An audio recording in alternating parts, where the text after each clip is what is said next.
Do you stream on a Roku, Fire Stick, Android TV, or Apple TV? Now you can watch 6ABC 24/7 with the 6ABC Philadelphia streaming app. It's a big story, and that can use. Search 6ABC Philadelphia and start streaming today. Women to Watch is an intimate look into the lives of prominent and influential women leaders from around the world and the challenges they faced on their journey. It's the real story behind her title. Join us every week to hear more stories about women from around the world and in your own communities at womentowatch.net.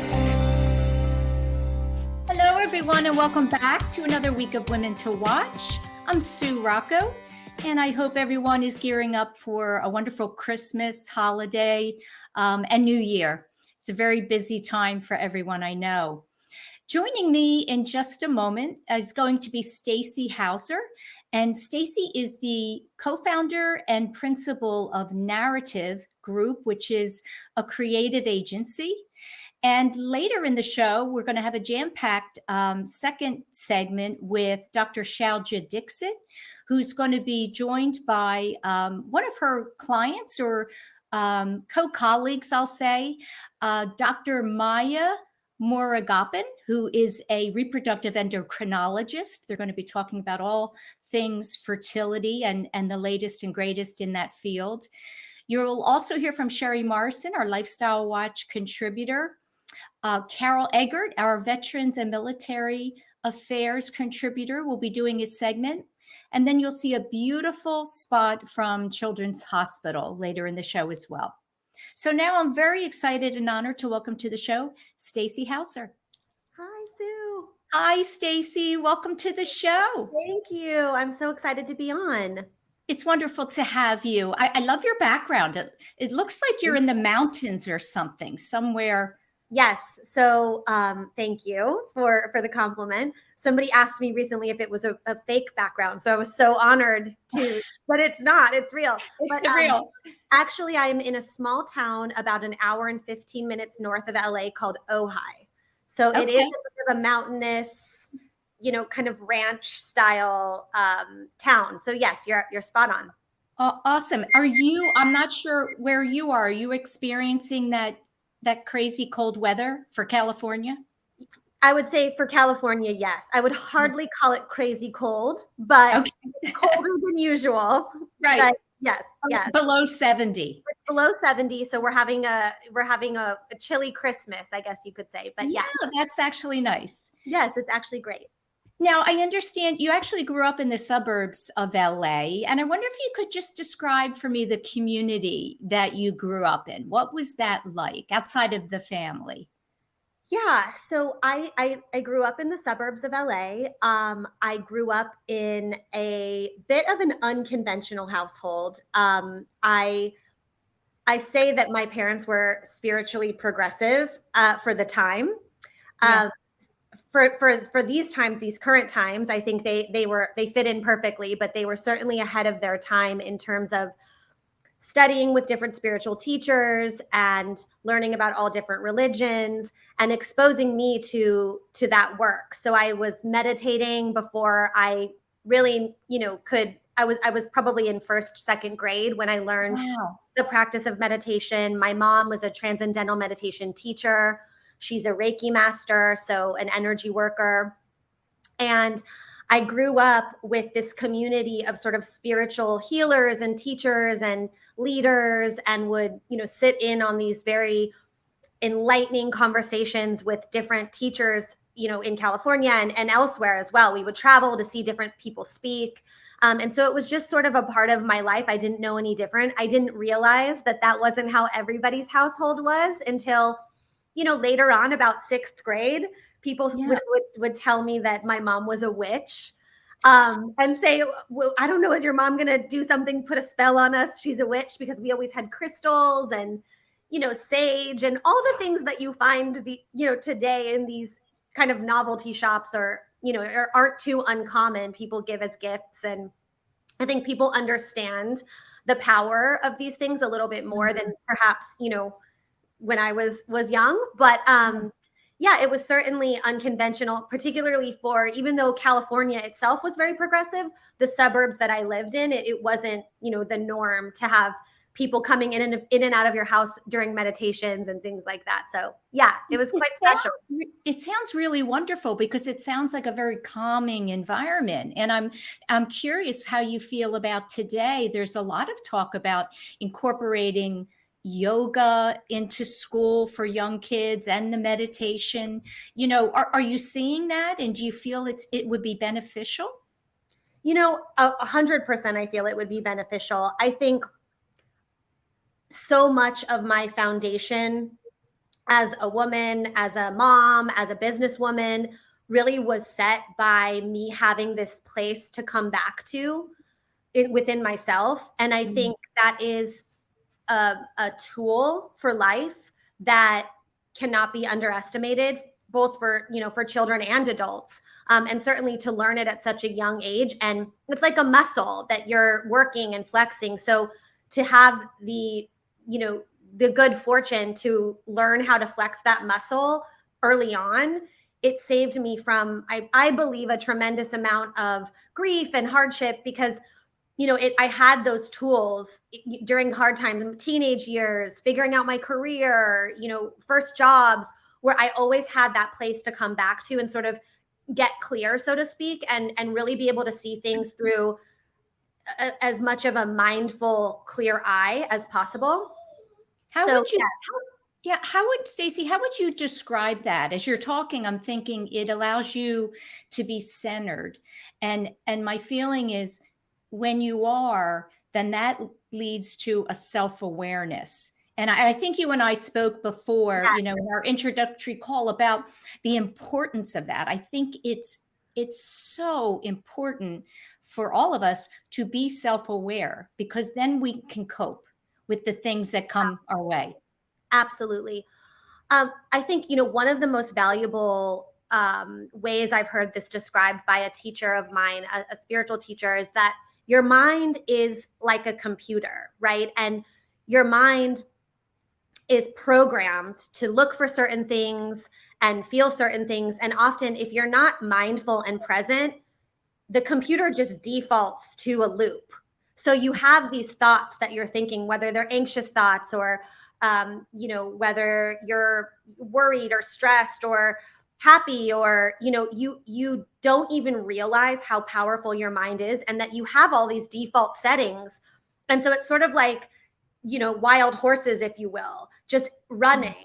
And meditation and mindfulness and the practice of that, I think, allows you to be really conscious of those loops and either approve those to be on loop because you've mindfully chosen that, or to stop that cycle of anxiousness, panic, and to be able to be really clear and choose the thoughts that you're thinking. Because I think we don't even realize the majority of our thoughts we're not choosing to think during, you know, the day. We're just sort of on autopilot. Yes. And our brain is programmed to look for certain things. So, you know, I think people talk a lot about manifesting and talk about the things that can feel a little bit woo-woo and spiritual. And, you know, either you're really into it or you're like, oh, manifesting, that's not real. But really what manifesting is just harnessing your own power and telling your brain to look for certain things. So I think it's really about like being in the driver's seat is how I sort of think of it, of your day.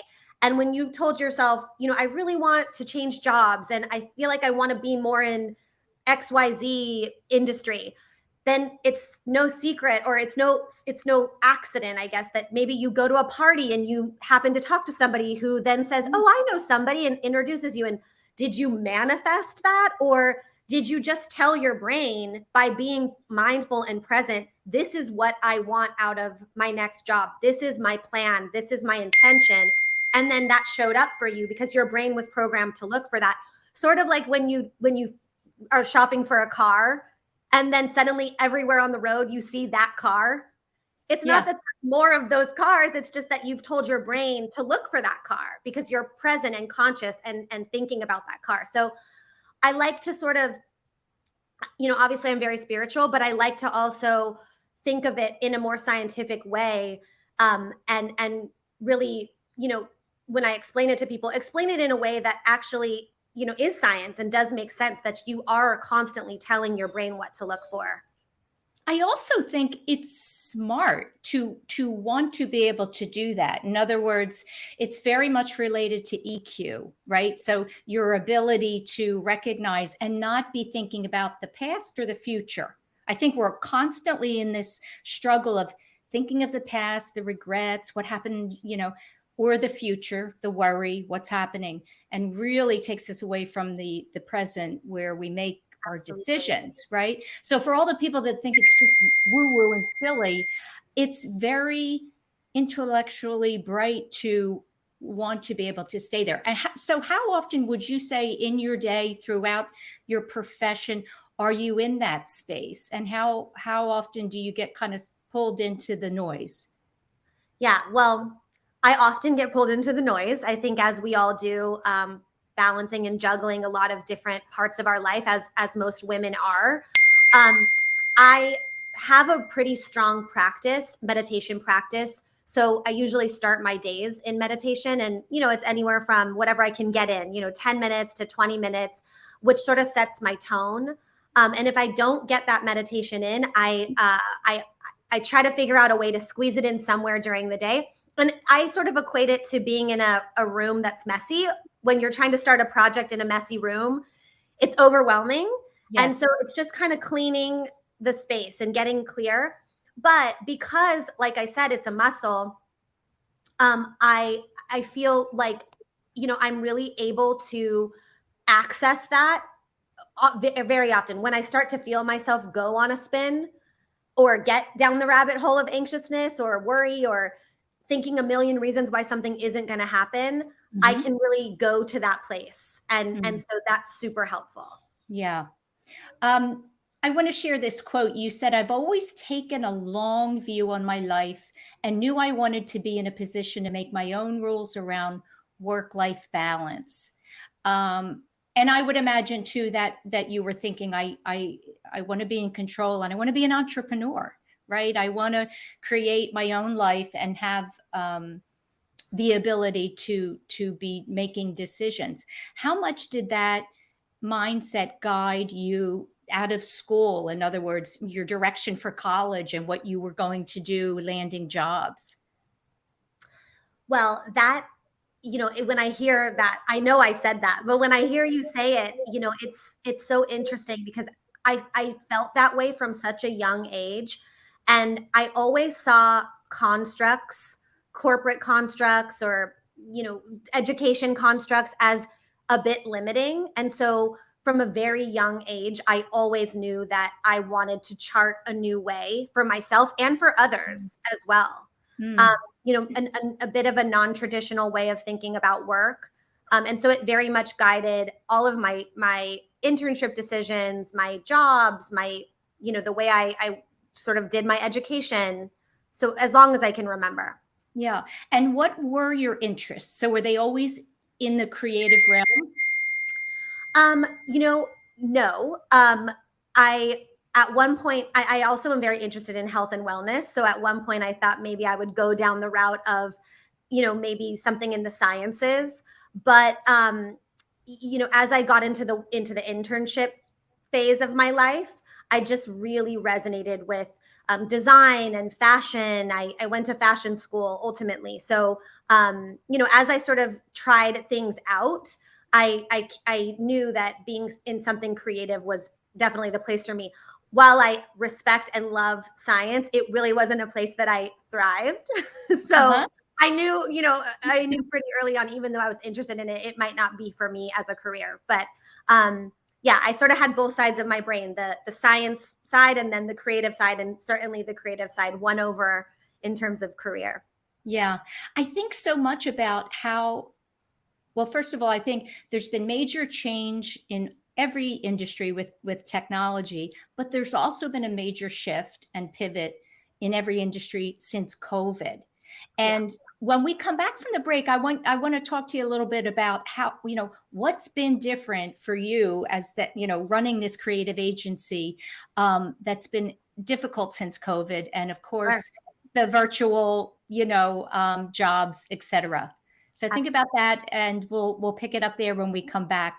Right. Stay with us. You're watching Women to Watch. I'm with Stacey Heuser of the Narrative Group, and we'll be right back. We are CHOP, and we can't wait to show you around. We're the nation's first children's hospital. Now, a care network with more than 50 locations that continues to expand. 3 state-of-the-art research buildings with 1.5 million square feet of space. We have grown from 12 beds 165 years ago to nearly 600 beds and one of the best children's hospitals in the world. We have a level 1 trauma center, 11 floors of patient units, more than 20 operating rooms, first of its kind delivery unit for babies with birth defects, a separate cardiac operative and catheterization suite, and places to learn, like our internationally recognized simulation center. We have trained generations of leaders in the field of pediatrics. We are world leaders in medicine, surgery, and science. One of the top recipients in NIH funding for pediatric research. In this building, pioneers in CAR T therapy, mitochondrial disease, brain tumors, hyperinsulinism, and other rare diseases. Here, groundbreaking work in fetal surgery, genetics and genomics, and neurology. In our newest building, leaders in social determinants of health, clinical informatics and epidemiology, autism, trauma and injury prevention. Our patients come from every state and 115 countries.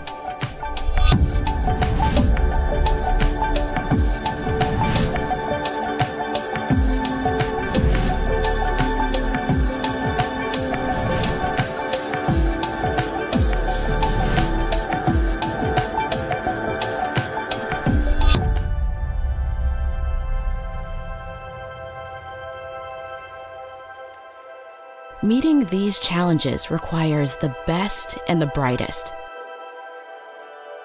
We are passionate about pediatrics. We are motivated to make a difference in the world and in our community. We are a team. We are CHOP.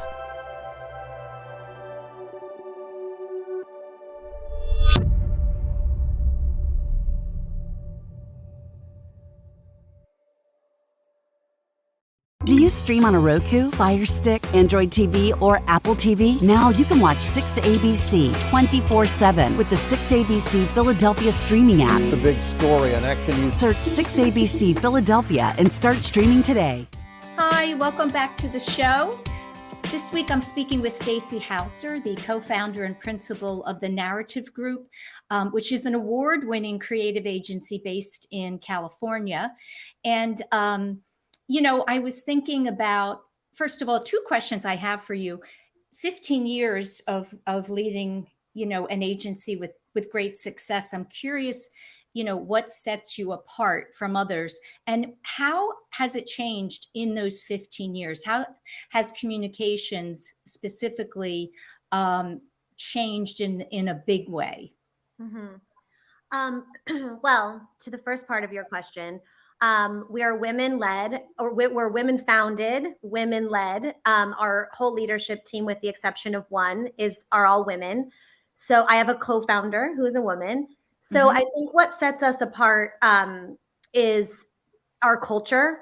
And again, going back to kind of getting out of traditional constructs and ways of working, I think we've had a really empathetic culture from the beginning. I know that's a lot more popular to talk about these days, but 15 years ago, it was a completely different landscape in terms of the working world and corporate life.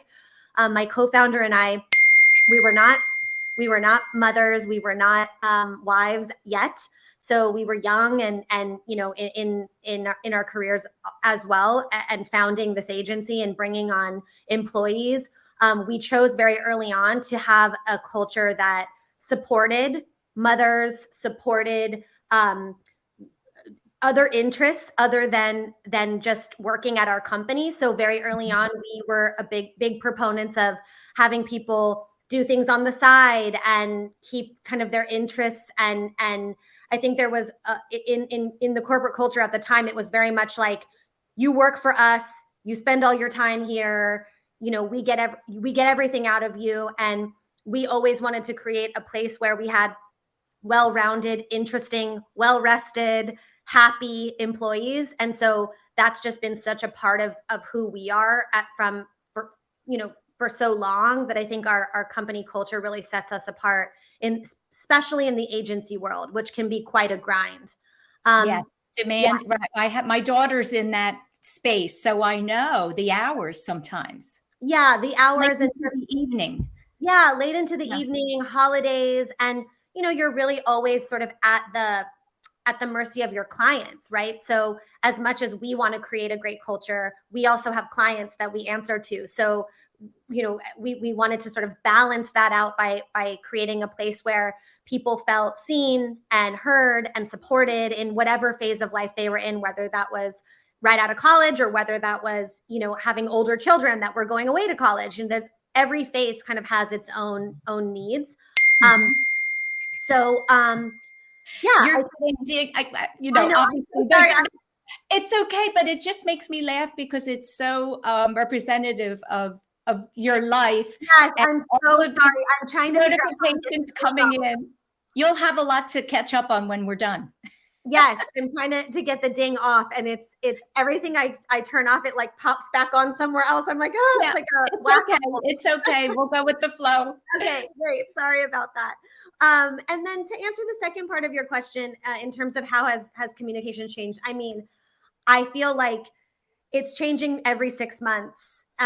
You know, there's just so much with social and everything being digitally led, and you know, people being able to directly comment in real time and everyone can see it. I mean, there's just so many things that personalities and companies and brands need to think about when they are put something out into the world, where the cycle was a lot slower when we started. So I think you were able to be a lot more thoughtful about how to react to things and prepare statements. And now it moves at the pace of light. So you kind of have to think everything through as much as you can ahead of time, and, you know, be really ready, and then also be really ready to apologize and say, you know, we want to pivot. And I think the consumer is a lot more open to that and used to that because things are moving so quickly. But there's certainly a lot to consider for personalities and brands or public figures of any kind, because it is so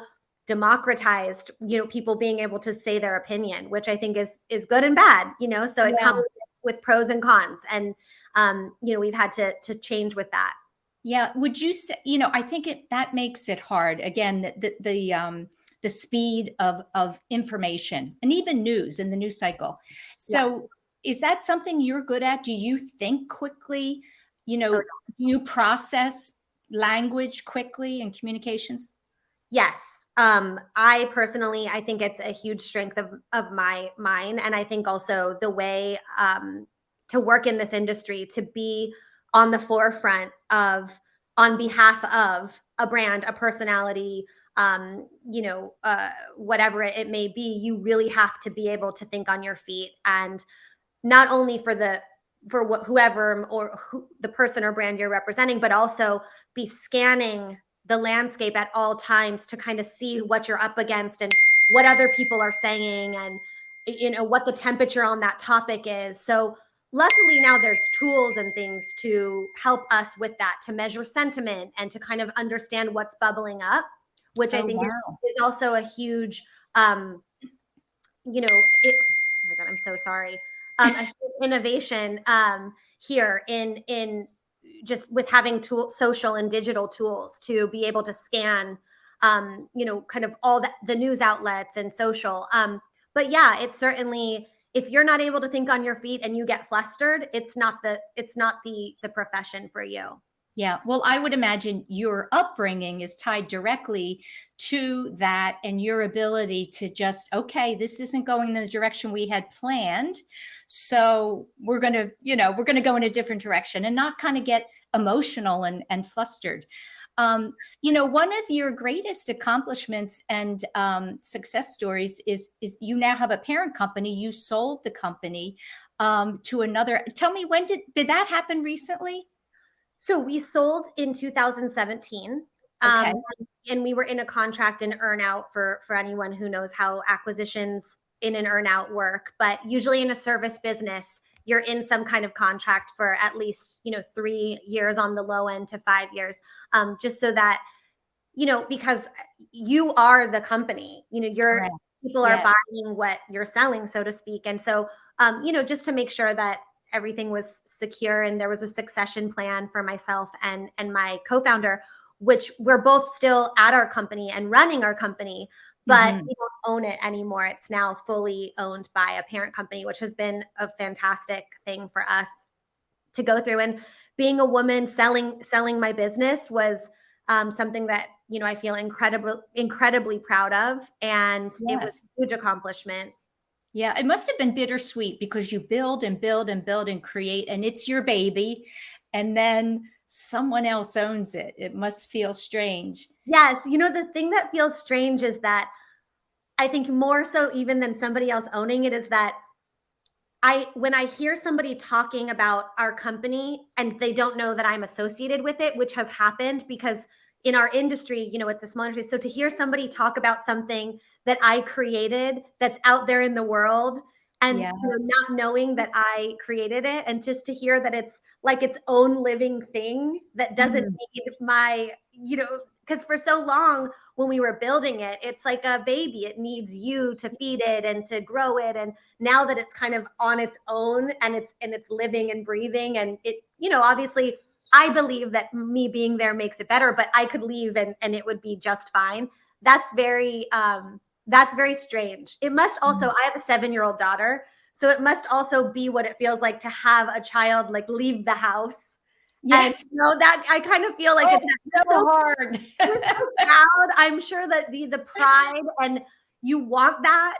You always wanted Yes. that. You raised them for that, but then you're like, oh, come back. I want you Yes. to be back in the house and my baby. And so, yeah, there's kind of like a funny relationship in that way. Yeah, that's hard. I do want to talk to you about, motherhood, but I wanted to ask, I was curious, you've worked with, big brands, big companies. Yeah. Mm-hmm. Is there one that you haven't had an opportunity to work with that you always wished you could? Ooh, that's a good question. Honestly, not really. There's not anybody out there anymore. I mean, for a long time, certainly there was kind of my wish list. And I have Mm. to say, we've worked either directly or indirectly in a partnership with most of the companies that I've felt really excited or passionate to work with. I mean, there's so many amazing companies out there that we would be thrilled to work with, but there's not really one that I have on my list currently that feels like the big get.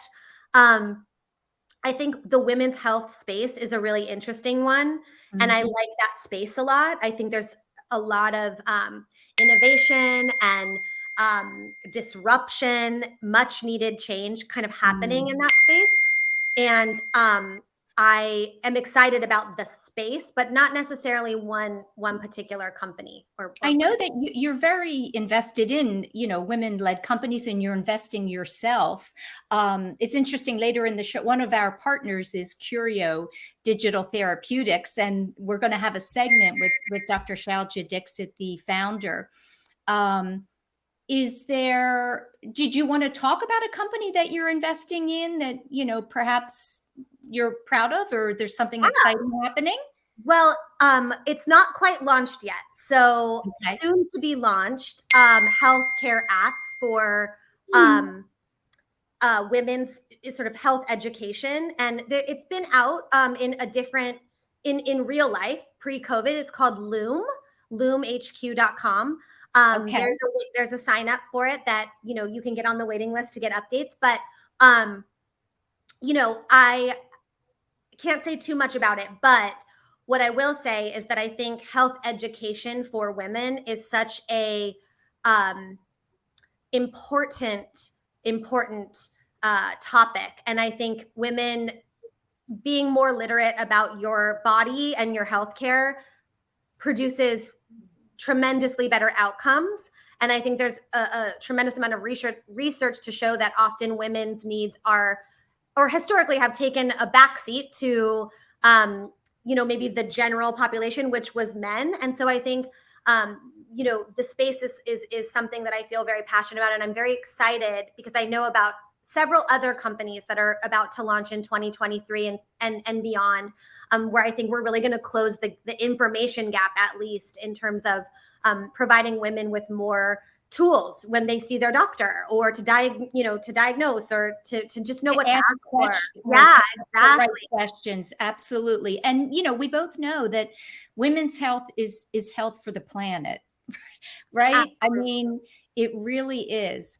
And I do want to talk to you. You mentioned your daughter, and as a mom of a young girl, I want to know how you feel we are today with, I think, even in what you just discussed, women's health and education, there's a lot of resources and support out there for young girls today. We're talking openly about the fact that, girls can and should be anything they want to be in this world.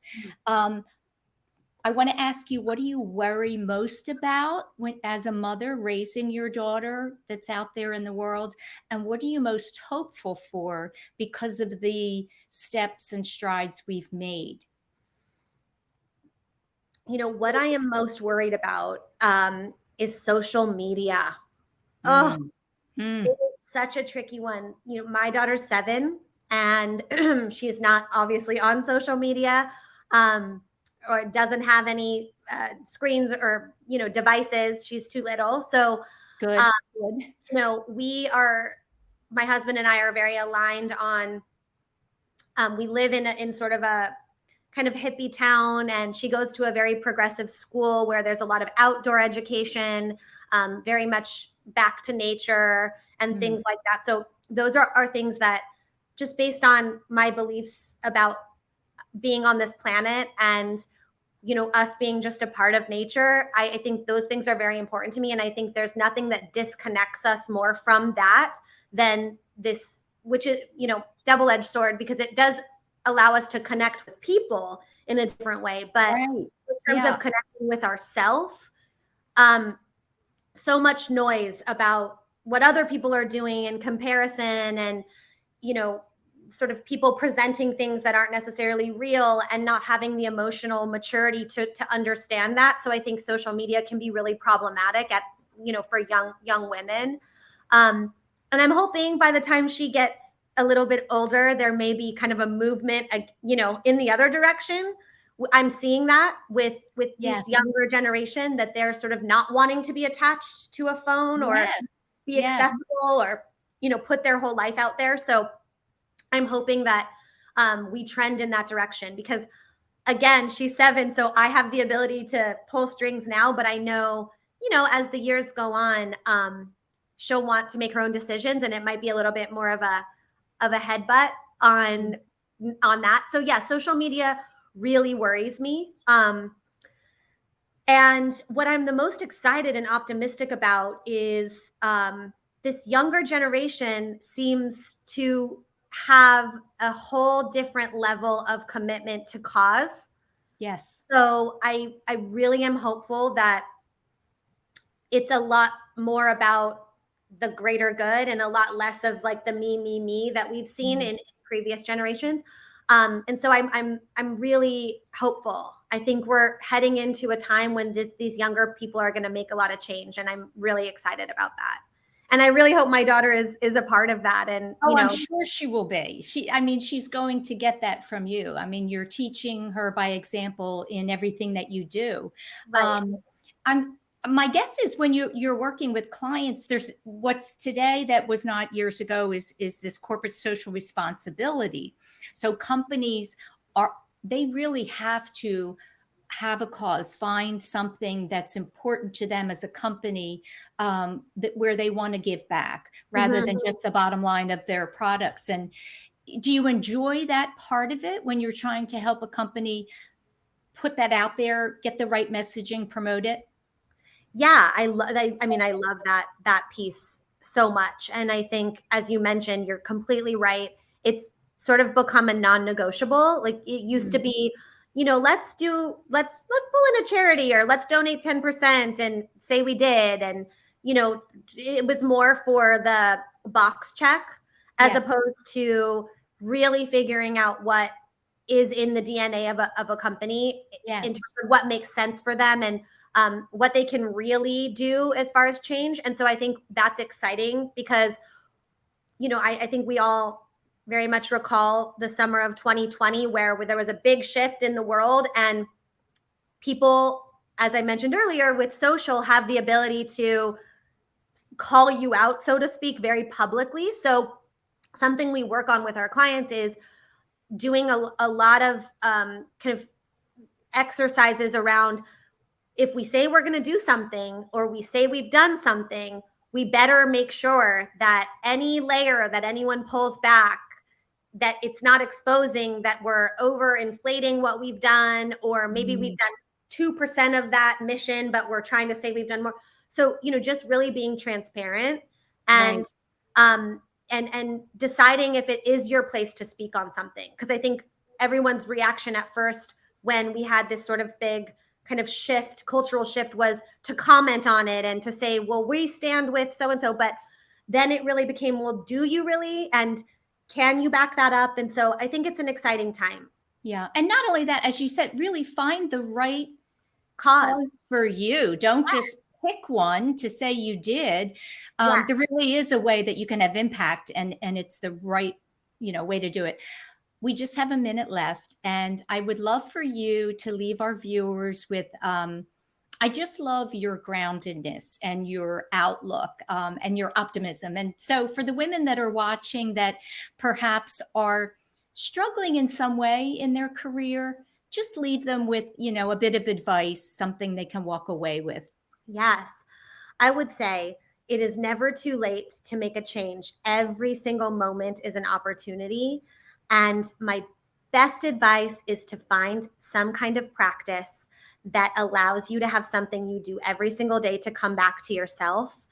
And by doing that and developing that relationship with checking in with yourself and getting clear, even if it's just for 2 minutes every single day, it will stack, and you will be amazed at what that clarity brings into your life. So I would say find a practice that really serves you and commit to yourself, even if it's just for 2 minutes a day. Yeah. I would say it'll change their life. Completely. Okay, that right? I will second that. Yeah, it will. Listen, I'm so happy that you were able to join me today, and I wish you very much continued success and hope you'll stay in touch. I love your podcast, and I absolutely will stay in touch. Happy holidays. Same to you, Stacey. Thank you so much. Bye. Up next, we'll hear from Dr. Shailja Dixit. Stay tuned. Action News, celebrating 50 years with AccuWeather. The heat is on. In 2010, Philadelphia had a record of 55 days at or over 90 degrees. And those scorchers, they're on the rise. In fact, 10 of the 15 hottest summers occurred in the last 2 decades. Thank you for always trusting us to keep you informed. You're streaming and we're streaming. Get the AccuWeather forecast and severe storm alerts 24/7 on our 6ABC streaming app. Whether you're just getting started, already well on your way, planning for your future, drafting your vision, growing toward greatness, or finding that dreams really can come true. Whatever your next steps are, we'll be right here with you, just like we have been for 150 years. Start here, grow here, stay here. Penn Community Bank. Here we grow. Go for the midnight dares. Go for the memories. Go for the view that goes on forever. Go for the bubbles in your bathtub and in your drink. Go to bed whenever you want. Or don't. Go for him. Go for her. Go for the win. Go to Ocean Casino Resort. Book your trip at theoceanac.com. The following is a real testimonial from the father of a young injured victim. I didn't think she was going to make it. Major Perry's daughter was the victim of a horrific accident caused by someone else's negligence. If you don't find the right counselor, law firm that you're looking for, you will get lost in the wilderness. Badly injured? Call the Fritz and Bianculli Law Firm at 215-458-2222 and find out why they say, "We got this." Do you stream on a Roku, a Fire Stick, Android TV, or Apple TV? Now you can watch 6ABC 24/7 with the 6ABC Philadelphia streaming app.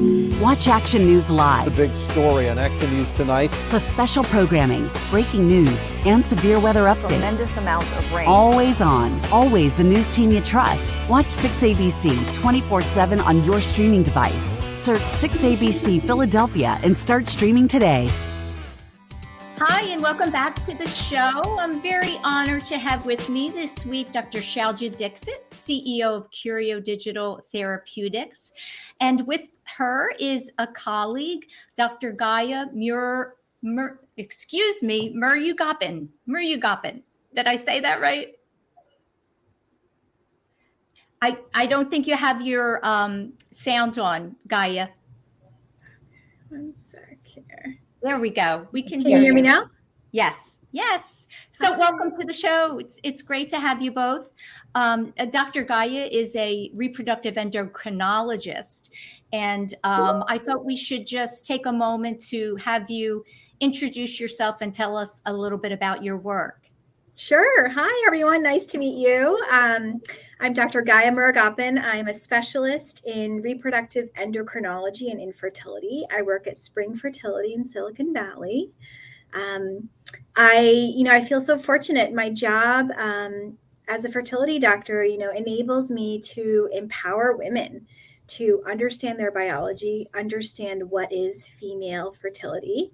And, I get to help women exercise reproductive autonomy, which I think is so amazing. Women's health in general, I think, has been really sort of historically neglected compared to other areas of medicine. And I've been really fortunate to participate in clinical as well as, research initiatives to provide women better care. Wonderful.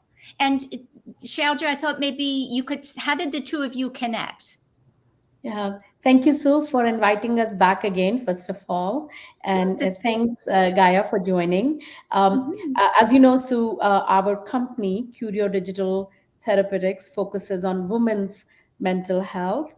And, last time we have talked about postpartum depression. Another very big area is actually fertility-related anxiety and mood disorders. So as we were looking at this next area, a very important area for women's life and empowering them and the tools that we were creating, we were looking at the experts who are working in this area. And that's how we were introduced to Dr. Gaia.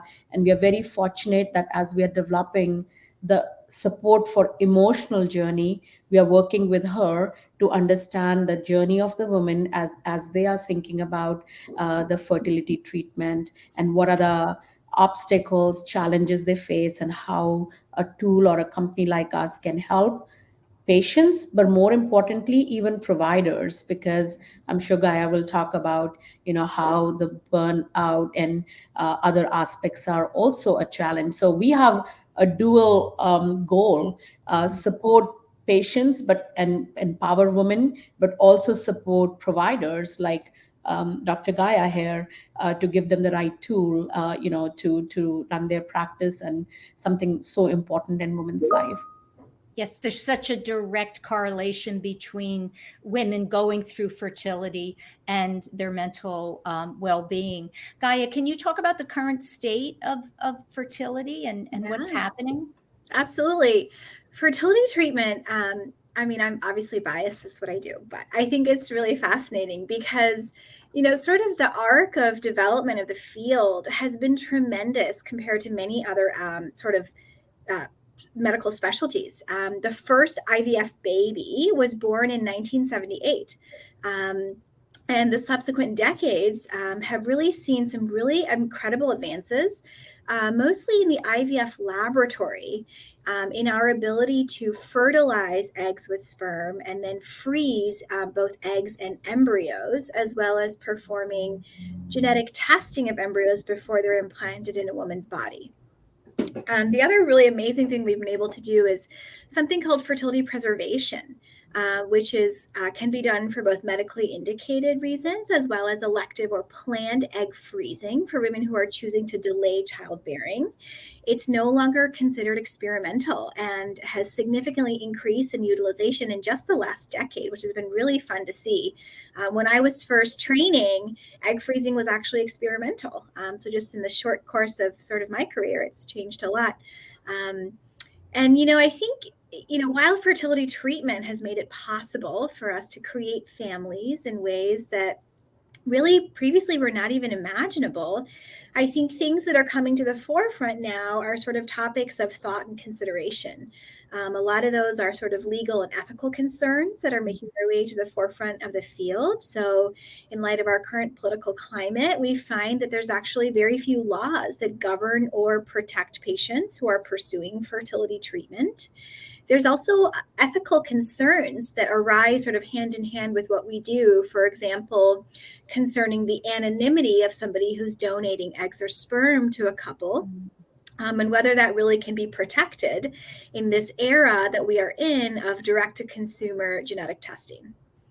And I think, the biggest area of focus for us as a community, as a field, is certainly addressing disparities in access to effective treatment for infertility. So in the US and worldwide, 15% of all couples are infertile. So all of us know somebody who is struggling with this. And a male factor actually contributes in up to half of cases.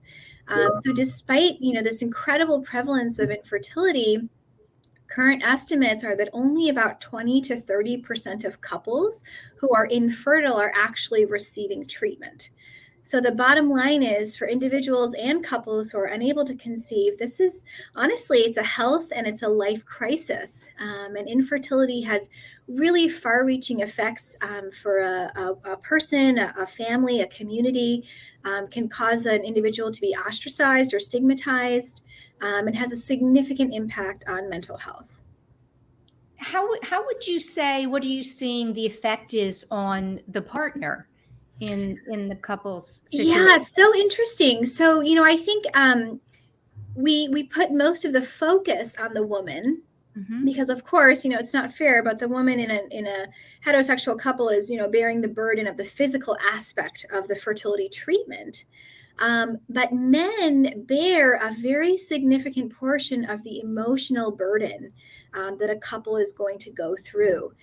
For men, we know that infertility is associated with increased risks of stress and depression, and these increase over time as their infertility and treatment progresses. It's also very strongly correlated with sexual dysfunction, which sort of is a vicious cycle into sort of also worsening mental health. And what's challenging with a lot of men is they tend to cope through avoidance, which makes them a little bit more difficult to access. And this sort of avoidant behavior has also been consistently associated with poorer adjustment to infertility and infertility treatment. And the last, really, I think, important thing to talk about is that over half of couples who are infertile report significant marital and relationship stress during the course of their diagnosis and treatment. I think this is a really big unmet need for us to be providing support. I guess this question would be for you, Shailja. What are the digital health tools available for both couples and a woman going through fertility issues? Yeah, so I think, as Gaia said, it's a complex journey and a long one too, right? So there are two aspects. While experts like Gaia, they are helping and them navigate through the journey. But obviously a patient is not right in front of physician all the time, and that's where digital tools can play a very big role. Correct me if I'm wrong, Aya, what we have seen when we were interviewing some of the patients, let's say a cycle failure happens at middle of the night, they need some kind of support. Okay, what happens now? A lot of things have been explained to them, I'm sure, but at that moment, you can just imagine it's like everything has fallen down, right? And that's where clinically validated tools or scientifically validated tools like digital can help them provide that resource as well as emotional support when they are not in front of their physician, or they don't have the luxury to just pick up the phone and call the clinic.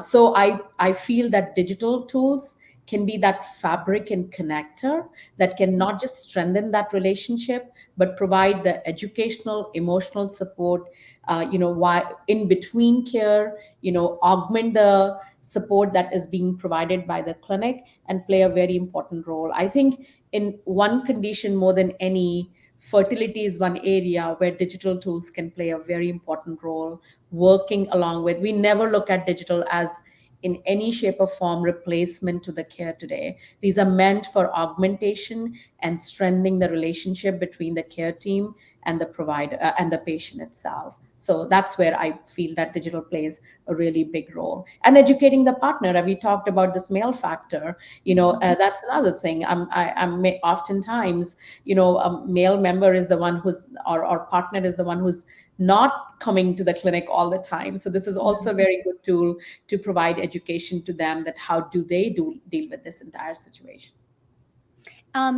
How are women finding out about these digital tools? I mean, are doctors, very much participating in what you're doing and sharing this information with their patients? And Guy, I guess that's a question for you.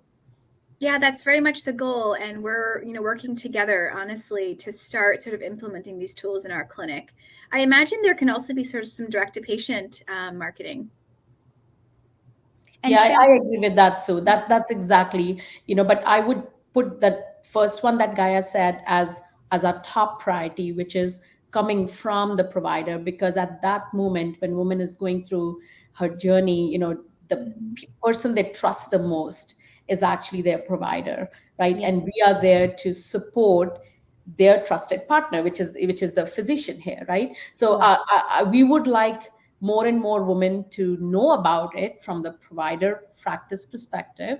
And yes, definitely, there's always a role for direct to consumer as well. But even in that situation, we would like them to go back and talk to their provider about this. That's really important for us in our model, strengthening the ecosystem and relationship as it exists today. Yes. We're just about at the end of this segment. Guy, I'd love to give you the opportunity, if there's a woman watching and she is about to go through the journey, what would you leave her with? I think I would say just be kind to yourself. I think as women, we are just so quick to blame ourselves for whatever circumstances lead you to walk into my office or anyone's office in my shoes. And I would just please beg of you to be kind, give yourself grace and kindness and patience. Very, very nice. And I hope you'll come back, and perhaps when there's some exciting news and updates within the fertility field, you can come back and share that with us. Would love that. Thank you. Thank you so much. And Shailja, thank you for bringing Gaia to us this week. Thank you so much. And thanks, Sue, for again throwing light on such important topics. Really appreciate it. And thanks, Gaia. My pleasure. Thank you for having me. Happy to do it. Yeah. When we come back, I'll be closing out the show. Stay with us. Action News, celebrating 50 years with AccuWeather. The heat is on. In 2010, Philadelphia had a record of 55 days at or over 90 degrees. And those scorchers, they're on the rise. In fact, 10 of the 15 hottest summers occurred in the last 2 decades. Thank you for always trusting us to keep you informed. You're streaming and we're streaming. Get the AccuWeather forecast and severe storm alerts 24/7 on our 6ABC streaming app. Whether you're just getting started, already well on your way, planning for your future, drafting your vision, growing toward greatness, or finding that dreams really can come true. Whatever your next steps are, we'll be right here with you, just like we have been for 150 years. Start here, grow here, stay here. Penn Community Bank. Here we grow. Go for the midnight dares. Go for the memories. Go for the view that goes on forever. Go for the bubbles in your bathtub and in your drink. Go to bed whenever you want. Or don't. Go for him. Go for her. Go for the win. Go to Ocean Casino Resort. Book your trip at theoceanac.com. The following is a real testimonial from the father of a young injured victim. I didn't think she was going to make it. Major Perry's daughter was the victim of a horrific accident caused by someone else's negligence. If you don't find the right counselor, law firm that you're looking for, you will get lost in the wilderness. Badly injured? Call the Fritz and Bianculli Law Firm at 215-458-2222 and find out why they say, "We got this." Do you stream on a Roku, a Fire Stick, Android TV, or Apple TV? Now you can watch 6ABC 24/7 with the 6ABC Philadelphia streaming app. Watch Action News live. The big story on Action News tonight. Plus special programming, breaking news, and severe weather updates. Tremendous amounts of rain. Always on. Always the news team you trust. Watch 6ABC 24/7 on your streaming device. Search 6ABC Philadelphia and start streaming today. Hello, welcome to the Lifestyle segment of Women to Watch. I'm Sherry Morrison. Today I have the pleasure of introducing you to Annie Allman, General Manager and CEO of the Reading Terminal Market Corporation. Welcome to the show, Annie. Thank you, Sherry. I'm excited to be here. We're excited to have you here. You have quite a position here in Philadelphia. I would say you're probably one of the most important people. The Reading Terminal Market is one, if not the top destination according to Visit Philly. In 2018, 7.7 million people visited the market. It was quite an undertaking to be the general manager and CEO. Annie, please tell us a little bit about your family background and education. Oh, sure. Well, thanks, Sherry. So I kind of had a unique background. I grew up in a small town in Alaska. I'm very proud that I'm a third generation Alaskan. My family were commercial fishermen, which it's kind of an unusual background, I guess, to be here in Philadelphia. I came down to Philly originally to go to school. I went to the University of Pennsylvania, met my husband, Lee, who's a lifelong Philadelphian, and these Philly boys do not move. So here I am. I can only imagine what's going on in the household right now with the Eagles and crazy. The Phillies and everything else. They get a little crazy, those Phillies. Get a little crazy. You mentioned to me that you thought that you wanted to be a veterinarian, and you graduated from Penn, not as a veterinarian, but still had a love for animals. What sparked your interest in horses, and what happened after graduation that enabled you to be a part of the horse world? Yeah, sure. Great question. So, it's kind of funny. My brothers all grew up out on the water, and all I wanted to do was be on a horse surrounded by grass. So I had to leave Alaska for that. And when I started college many years ago, I had this passion for horse racing. Someone had taken me to a thoroughbred track as a kid, and I just loved it. And at the time, I thought the only job you could have on the racetrack is to be a veterinarian. But after failing or almost failing organic chemistry, except for a professor who loved to go to the races with me, graduated from Penn, but I was fortunate enough to meet a gentleman named Bob Levy, and he and his family, Mr. and Mrs. Levy, were very prominent in the thoroughbred breeding and racing world. And I was fortunate to go to work for them and spent 5 years on a circuit from a breeding farm in Maryland to the racetrack in Atlantic City and down at a training center in South Carolina. That's quite a circle and loop that you did there. And so you really got into the circuit with the horses, but then from there you moved on another step into another circuit that's somewhat connected. You want to talk a little bit about that? Sure. Yeah, I got to a point in the horses where I realized that my talent did not equal my passion. And I was never going to be, it was great, but it probably wasn't a long time career for me. So I had a friend from Penn who encouraged me to take a look at business school. So I did an MBA program at the tech school at Dartmouth, which was a fabulous experience. I just seemed to always want to be the fish out of water, I guess. I was the sort of token English major. And when I got out of the program, I really did not want to go into a typical corporate environment. I did management consulting for a little bit, but I'd intended to go into racetrack management and just didn't really see a great future there. And so I looked at casinos at the time were buying up a lot of racetracks. And so I started working in the casino business at Harrah's Entertainment. And it was a fascinating career. It took me to a lot of different places and met a lot of different people. Yeah. And you said that after you were there for a number of years, a few CEOs from other casinos had asked you to come on board to help them open new projects and get things operating. Kudos to you. That's an amazing accomplishment. And dare I say, especially for a woman. What is your favorite part of all of these roles? Gosh, I think, I like building things and I like fixing things. So in some sense, sometimes it's physical building. So I can go past a resort or a casino or racetrack that I had a hand in creating, and that's a great source of pride. But really, it's more about people and the teams I've built and the careers that I've seen develop. And that's super meaningful. And it's great to hear from people who, maybe I worked with them 20 years ago at this point, but I've seen, I can think of a few. They started as young, just out of college. And now in one case, the person I'm thinking of is running one of the best known brands in sports betting. Or another person I met at a job fair who was a veteran looking to kind of transition into construction in facilities. And that individual is now, leading the facilities and construction at a internationally known racetrack. And it's just great to see how their families grow through that process. And so that's probably the most meaningful to me. Yeah.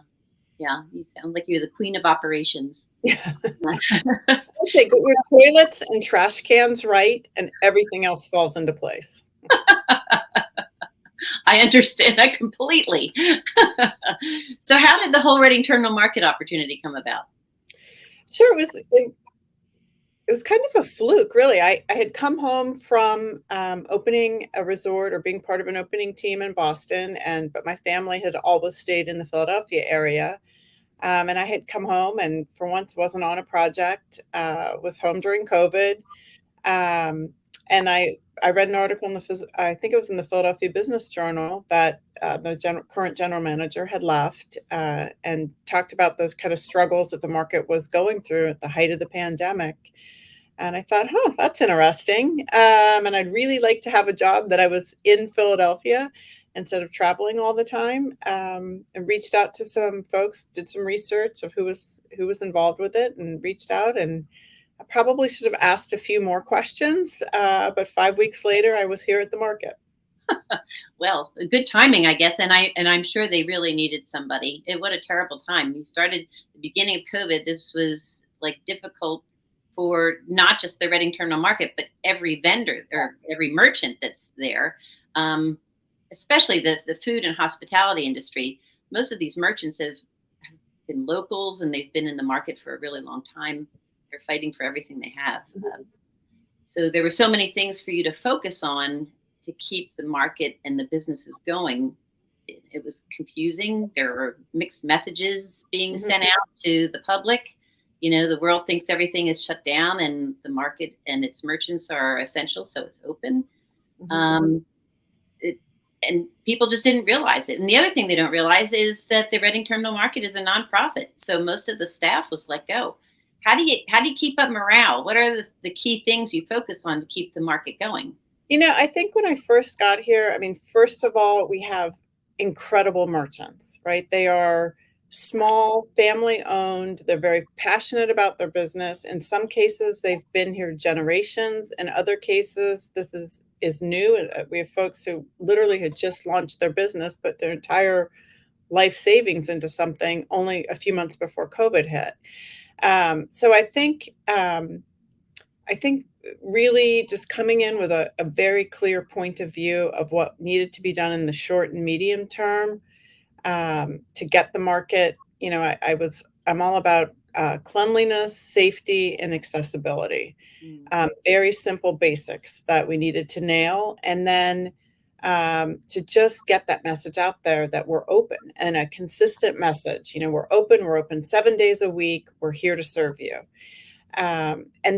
To show that, get some excitement and fun back into the market. So we had a lot of fun last year with our holiday decor and our holiday music, and we're doing that again this year. And then bringing in new merchants, because we had some really exciting new merchants we brought in. And then just following through. There had been a plan on the books for years to redevelop Filbert Street. And just, once I met the merchants and I saw how passionate they were and how involved our board is and how important the Reading Terminal Market is to so many people, I think that gave us all the confidence to just move forward, that somehow we'll figure it out. Somehow we'll find the money, but we have to continue to move forward. Yeah, I had mentioned to you that my father's business was right across the street. So he would either take the train or drive in, but it was not unusual for him to go to the market 2 or 3 times a week and pick up something. And the really special occasions were the special ice creams from Bassett's, and the stories he would tell about sitting at the counter and them sliding down the sundae cup or, glass container, and it would stop right in front of the customer that ordered it. It was a real skill for the people who used to dip the ice cream and make the sundaes. But yeah, it was very important for our family. And Mrs. Bassett, I actually had renovated the Gwinnett Valley train station back in 1989. And Mrs. Bassett was one of my first customers. They lived right around the corner. And the first thing she did when she walked in, I didn't know who she was. I knew her daughter, Anne. She walked in and she said, "Do you carry Bassett's ice cream?" And I said, "Well, yes, we do." And she said, "What are you packing it in?" It's like, okay. Right. Are you treating the product right? Yeah. So she said, "I'll be out on this time on the train. Please have it packed up for me in a cup for me to pick up and take home with me." So we did. Nice. But I got to know the Bassets pretty well. Anyway, how different is it to manage the Reading Terminal Market versus management at the casinos and Comcast?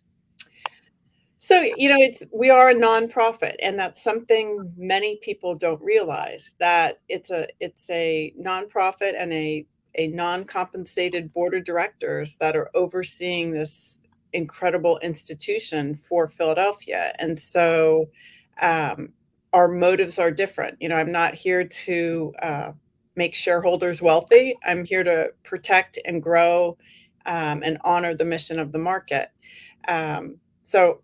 Just on basics, there's, much less resources, much scrappier you need to be. And we have a lot of personalities and a lot of folks that we help and that we work with. So if you take roughly 80 family-owned businesses, times their employees, times the millions of customers that we have, it's just, you have to be flexible and try to always maintain a positive outlook and try to work together with people. Yeah, the demographics are huge. There's so many interesting facts about the market. When we spoke earlier, you told me the market was almost 50% led or co-led by women. Pretty exciting. Yes. It opened on January 29th in 1893. So you'll be celebrating your 130th anniversary in 2 months. Another big exciting moment for the market. Are you doing anything special? We are. So we are bringing back our usually annual fundraiser, but it's been on a pandemic hiatus. So Party for the Market. We are celebrating on February 25th. It's an amazing time where ticket holders and sponsors come into the market after hours All the merchants are open, unlimited market yummies and food and beverage and great entertainment. And so we will be celebrating our 130th anniversary this year. The theme is Time After Time. And it's really celebrating and acknowledging all of despite all the ups and downs the world has thrown at the market is here and continues to thrive and continues to serve this incredibly diverse population that is Philadelphia and our visitors. Yeah, even though the market actually opened in 1893, the markets in Philadelphia started in the 17th century with William Penn, and they started at the base of a street called High Street, right along the Delaware River, and then all of these open markets were 6 blocks down the street or in towards Center City. And finally, people were complaining about them blocking traffic and things. And then the Reading Railroad bought the terminal building and they decided to put it underneath. But in that time, they changed the name of High Street to Market Street because of all the markets. I never knew that. Yeah. Pretty interesting. So you don't have all of the businesses back yet. So you're probably missing a lot of your weekday traffic. We are. When I talk to the merchants, what especially the longtime experienced merchants share with me is that they're really missing that commuting office worker. Folks just are not back in the office, so they're really missing the folks who would run in at the end of the day and grab, the produce and grab whatever they're making for dinner that night. And so that's an element that we are still missing, as many businesses are here in Center City. So we're excited to see some business leaders really stepping forward to encourage people to come back to the office. But, I think the reality is the world has changed. And aside from those of us who work in the market that come in every day, most people will not probably ever return to 5 days a week. So we've seen just a change in demographics and a change in the business patterns. But we are really, Center City is definitely feeling much more alive. And I think that's great for everyone. Sure. Well, and I'm sure that the new renovations with the Filbert Street project are going to help a lot with that outside space and different programs you can have using that space. Yes. I'm afraid we're out of time. That flew by. Thank you for all of your time and for doing an outstanding job with a place Philadelphians and visitors hold close to their hearts. It's really special what you're doing. And I know thousands and thousands of people, if not millions, appreciate what you're doing. Thank you so much. Well, thank you. And come to the market. Oh, I will. I was actually just there 2 weeks ago. Great. And I took some pictures. So for more information about the Reading Terminal Market, its merchants, events taking place, having an event there, how you can support, make a donation, or become a merchant, go to www.readingterminalmarket.org. Sue will be right back to close out the show. Ladies, keep living your dreams. Action News, celebrating 50 years with AccuWeather. The heat is on. In 2010, Philadelphia had a record of 55 days at or over 90 degrees. And those scorchers, they're on the rise. In fact, 10 of the 15 hottest summers occurred in the last 2 decades. Thank you for always trusting us to keep you informed. You're streaming and we're streaming. Get the AccuWeather forecast and severe storm alerts 24/7 on our 6ABC streaming app. Whether you're just getting started, already well on your way, planning for your future, drafting your vision, growing toward greatness, or finding that dreams really can come true. Whatever your next steps are, we'll be right here with you, just like we have been for 150 years. Start here, grow here, stay here. Penn Community Bank. Here we grow. Go for the midnight dares. Go for the memories. Go for the view that goes on forever. Go for the bubbles in your bathtub and in your drink. Go to bed whenever you want. Or don't. Go for him. Go for her. Go for the win. Go to Ocean Casino Resort. Book your trip at theoceanac.com. The following is a real testimonial from the father of a young injured victim. I didn't think she was going to make it. Major Perry's daughter was the victim of a horrific accident caused by someone else's negligence. If you don't find the right counselor, law firm that you're looking for, you will get lost in the wilderness. Badly injured? Call the Fritz and Bianculli Law Firm at 215-458-2222 and find out why they say, "We got this." Do you stream on a Roku, a Fire Stick, Android TV, or Apple TV? Now you can watch 6ABC 24/7 with the 6ABC Philadelphia streaming app. Watch Action News live. The big story on Action News tonight. Plus special programming, breaking news, and severe weather updates. Tremendous amounts of rain. Always on. Always the news team you trust. Watch 6ABC 24/7 on your streaming device. Search 6ABC Philadelphia and start streaming today. Welcome back. That is it for another week of Women to Watch. Thank you so much to Kateri for doing such a great job producing the show. And thank you to all of our sponsors for their contributions and their segments this week. Next week, I'll be interviewing Maury Tidepour. Maury is a negotiation expert and entrepreneur from Washington, D.C. Have a very Merry Christmas and have a great week. Now, the Women to Watch, Military Watch. Hi, I'm Carol Eggert, Senior Vice President of Military Affairs at Comcast NBC Universal. We called him Colonel Claus, a member of our unit who donned the red and white cap, along with the standard-issued boots and camo uniform, and jogged throughout our space in Iraq, chucking mini candy canes in everyone's direction and spouting holiday cheer. You know, seeing a senior officer exchange their typical sternness for silliness gave us all a moment to escape the perpetual tension you learn to live with in a combat zone. The holidays offered us a respite from it all. I hope you have a Colonel Claus-like person, activity, or tradition that brings you joy and puts you in a festive spirit. We all know how many aspects of the holiday season can have the opposite effect of joyful bliss.